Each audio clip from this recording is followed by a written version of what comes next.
جو رسد ہے، آپ یہ سمجھتے ہیں کہ کوئی تھرڈ پارٹی ہے اس کے پیچھے؟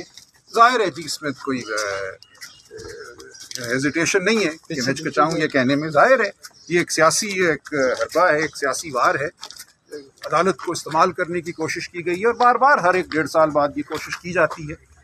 یہ ہماری سیاست، ہمیں افسوس ہی کرنا چاہیے کہ اس نہج پہ آ گئی ہے کہ ہمیں سیاست میں آگے بڑھنے کے لیے اس نوعیت کے مقدمے دائر کرنے پڑتے ہیں، لیکن مجھے امید ہے کہ یہ سیاست کو تقویت نہیں پہنچے گی اس مقدمے سے. سر عدالت پہلے بھی یہ کیس اسی نوعیت کا ایک ڈسمس کر جی وہ میں نے پڑھ کے سنائے نا ان کو فیصلے ان کے. تو کیا اس کی کیس کو دوبارہ ٹیک اپ کیا جا سکتا ہے؟ اسی لیے میں نے عرض کی کہ عدالت اپنا یہ فیصلہ دے چکی ہے کہ یہ معاملہ ایسا نہیں ہے جس کو اس عدالت میں اٹھایا جائے. عدالت کا وقت قیمتی ہے. آرٹیکل 199 ایک بڑی خاص ایک آئین کی شق ہے جس میں انصاف کے لیے ایک دروازہ کھولا گیا ہے.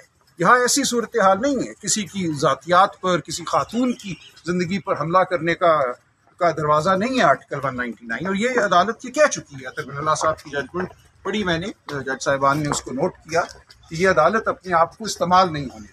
سر کہا جا رہا تھا کہ ڈی این اے وغیرہ کروایا جائے گا، اس پہ بھی آپ نے لا پیش کیا ہے. جی ہمارے قانون کیا کہتا ہے؟ یہی ہوگا سر یا سول جائے گا کورٹ میں، اس طرح ہی آگے؟ یہاں تو انہوں نے صرف یہ دیکھنا ہے کہ ریٹ پٹیشن مینٹینیبل ہے کہ نہیں ہے. اور وہ میں نے سپریم کورٹ کی ججمنٹ پیش کر دی جہاں سپریم کورٹ نے جسٹس فائز عیسیٰ صاحب کی لکھی ہوئی ججمنٹ کہ کسی سے آپ زبردستی ڈی این اے نہیں لے سکتے.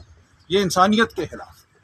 جب تک کوئی خود آ کر اپنے طور پہ ڈی این اے کا سیمپل پیشتہ کرے، زبردستی کسی سے نہیں لیا جا سکتا. اگر یہ کیس آگے چلے تو آپ کسی موقع پہ کہہ سکتے ہیں کہ یہ ساجد کو بلایا جائے کہ ساجد نہیں، کوئی ضرورت نہیں ہے.